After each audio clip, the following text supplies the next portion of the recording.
I would like to go through some of the artifacts, or that I think are artifacts, that I've been finding in New Jersey, in the outskirts of the Pine Barrens, in this area. This is what it looks like.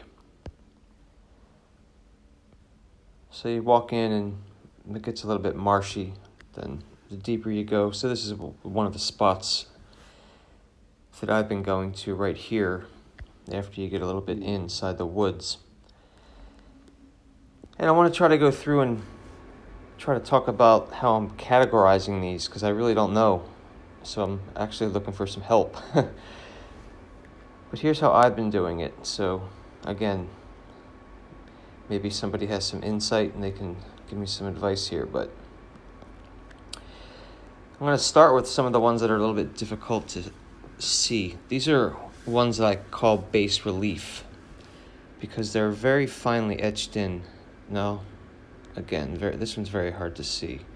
Now, I'm talking about on this side seeing a face, a profile. Now, this is a very flat stone, and it's rounded off. And on this side, it has a bit of a face etched into it. So, again, an eye, the nose, and the mouth. So if you can see that. These are very faint, these what I call bas relief etchings.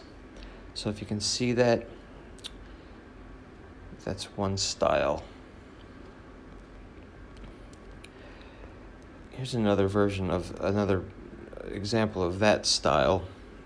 And this is actually in a piece of quartzite, so it's very difficult, very hard material. So the eyes are pecked in, the other one's on this side, etched in, and then the mouth.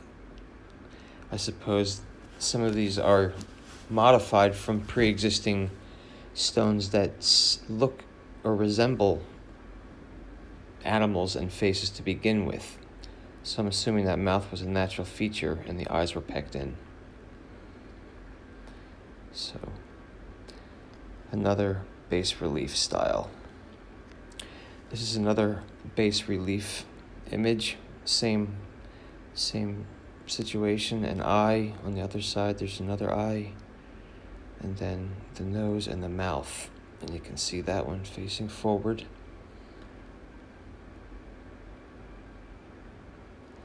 So I call these bas relief just as a categorical marker, because I really don't know what else to call them. So there's a few examples of those. Here's another one that's very faint, which I really like. Now,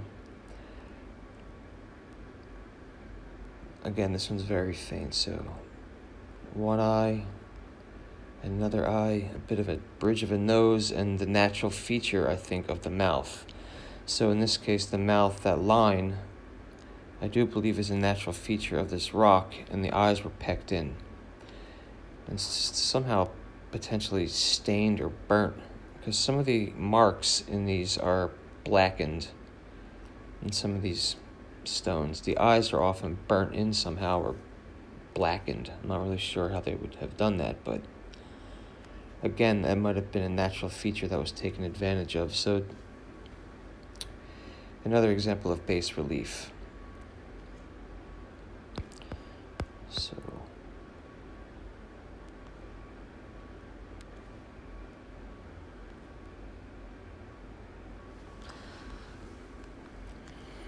here's just a few examples of some of the other ones I'm going to go through. Here's another example of another bas relief, a flat one, similar to the first one that I showed.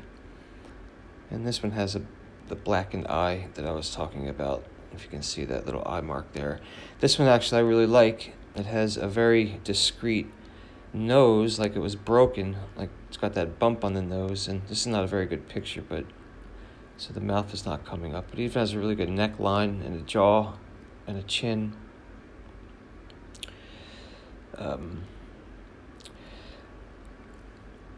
There's a flat image of a rabbit, I believe, or a hare of some sort. Some of these anthropomorphic figures with this one has a blacked eye. You can see that one facing left. The same type of face facing right with the blacked eye. Now these often have the same mouth. I've noticed they have the underbite. So that one, you can see this underbite. That was probably the natural feature of that mouth. Looks like it was a little bit of work done on the mouth. The eye, definitely. And this black one is the same as this white one here. This face, facing right with the big long nose, same as that one. Same as that one. And the underbite in the mouth with the eye. So that's a pretty common pattern. I have a bunch of those. There's a few examples of those.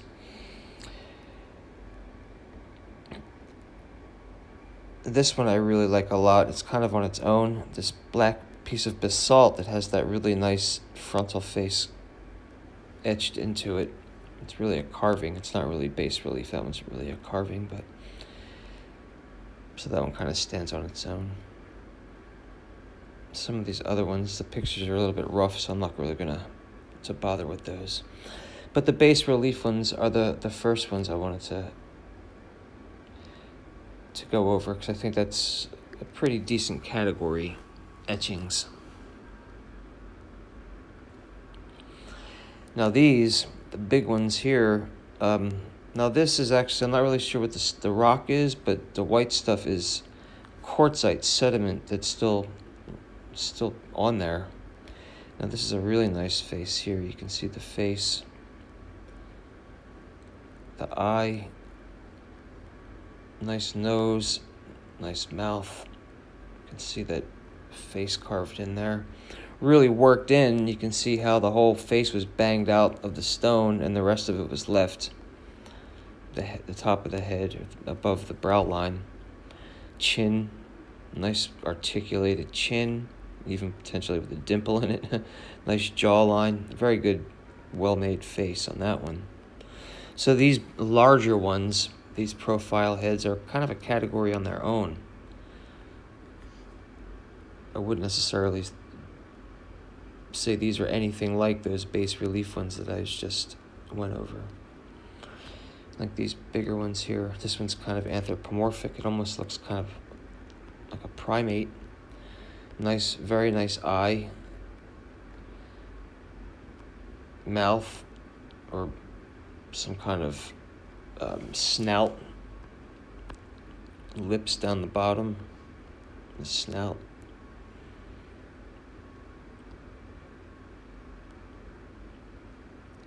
Ephegized tool. This is obviously a tool. I'm not really sure. Looks like it might have been a drill of some sort. So the ephegized tools are very common. I find these types of things a lot.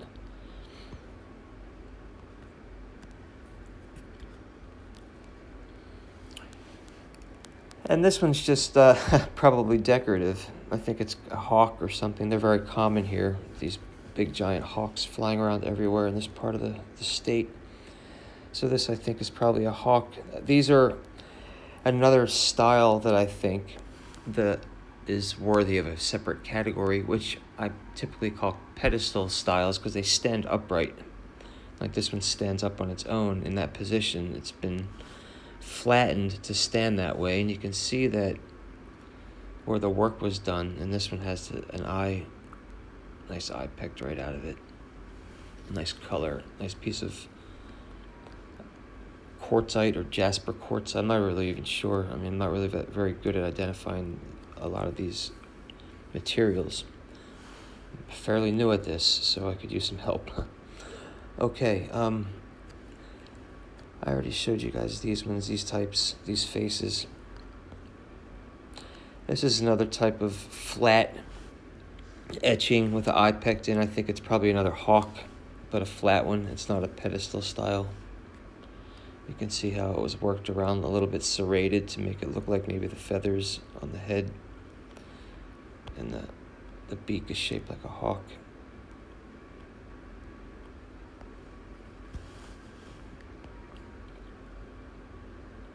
Very nice. This is a pedestal hawk, I think, or a bird of some sort with the eye. I think that's bitumen, so I'm not really sure if it's how that was put there because it's not the same type of stone as the rest of it. And I've found, and bitumen, I think that's how you say it, but I believe it's naturally occurring tar or asphalt. So I did find some of that in this area. So I think they were playing around with that. And I think typically that was used to adhese, to stick, basically as a glue, and to weatherproof things, for waterproofing, for boats and stuff. There's definitely canoes in this area because it's very wet. So I think this was a pedestal bird with the eye in it and the beak up there. It's very nice. It's about 1 inch tall.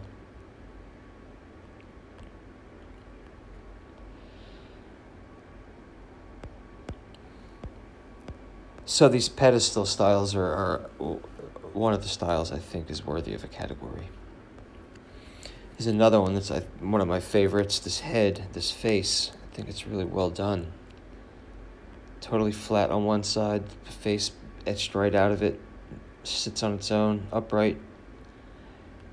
Nice, like, ethnic nose. It seems to look like how we perceive ancient people looking. It seems to show their features in a way. Very deep eye, pronounced nose and jaw. Looks like it might be an old person even in a way, if I can read into it a little bit, but also very nice. So I find a lot of these upright pieces. Typically they're animals and faces. Oops, these are just, I might as well just show you these.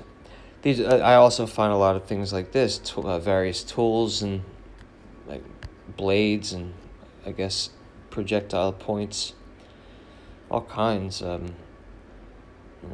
various kinds. This one's got a little bit of a serrated point to it, various styles and types, all different. But I'm actually not as interested in the points as I am in the artwork, to be perfectly honest, so I really don't even really deal with this too much. I just kind of put it to the side.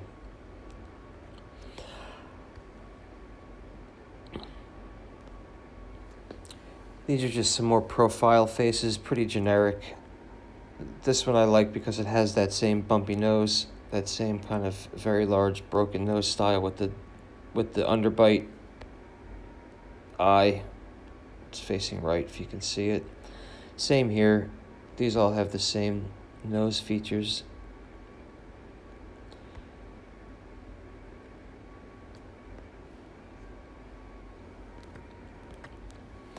This is an upright pedestal style of rabbit or another hare. I find those a couple of those, maybe 4 or 5 rabbit types. This one stands nicely up on its own. It's about 2 inches tall.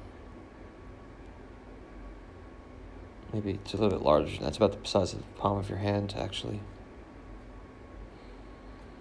So that's a really nice one. You can see the mouth. You can see the eye right in there. The ears, everything.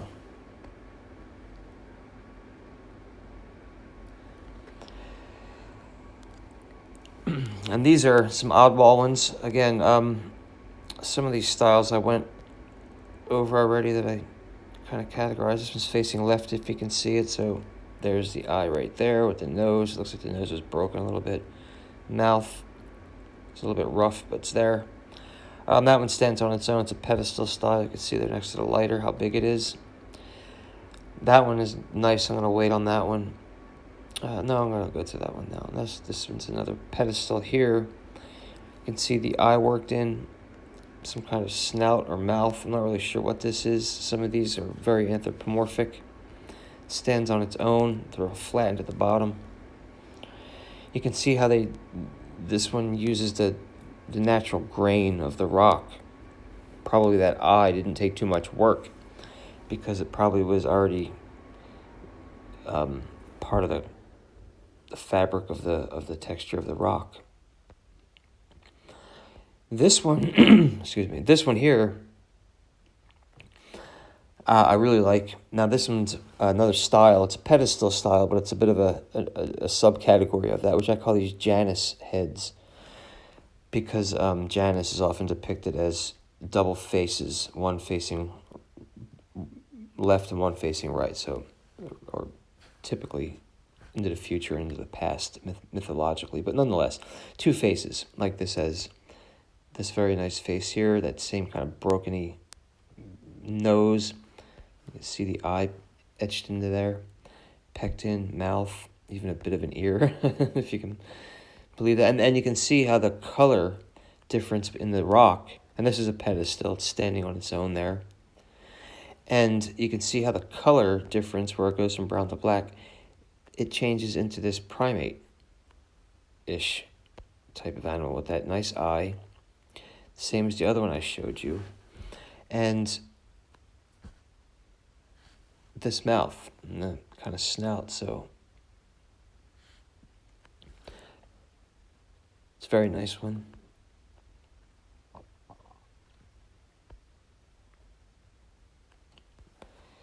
And these down here, I think, are some more primate heads. Not really sure, but these also stand up on their own. They're some sort of heads. I think they face right. That's another primate head, if you can see it. And this one's a piece of quartz with a primate head etched into it. Same thing. Big, kind of snouty, protruding mouth with a indented kind of forehead.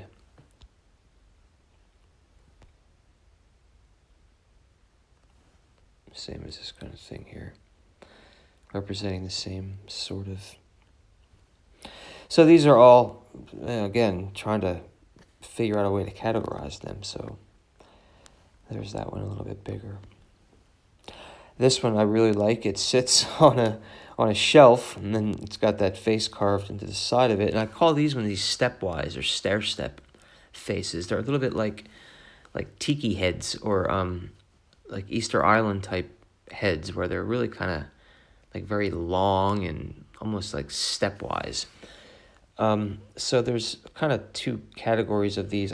One is I think about more like Picasso-y, because it's very jagged. And then there's these ones here that are a little bit more streamlined, kind of really like the Easter Island heads. A lot like this black one a lot like this one here. Like that kind of really long nose and, very Pacific Island looking.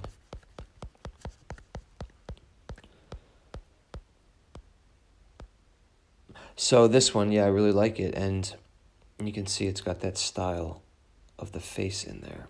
And it's almost got like two faces. A lot of them might have like double layers. It's kind of totem, like a totem. But this one balances on a shelf or on an edge like that, and it might have been some kind of tool. I'm not really sure what it would have been used for. Maybe it was just decorative. I'm not really sure, but it's a very nice, it's not the best picture, but it's really nice. A really nice effigy.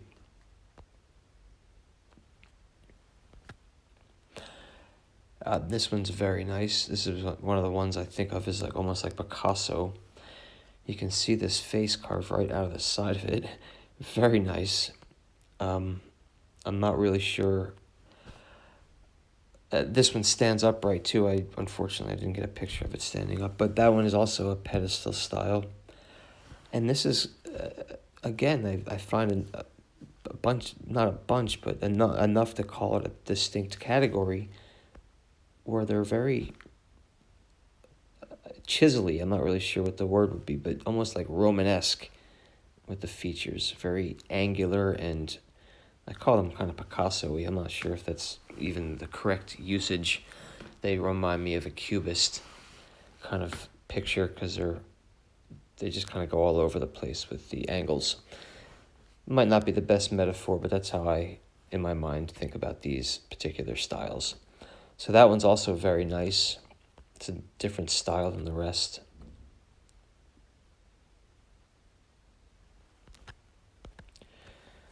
And then there's these various more just generic kind of pedestal effigized tools.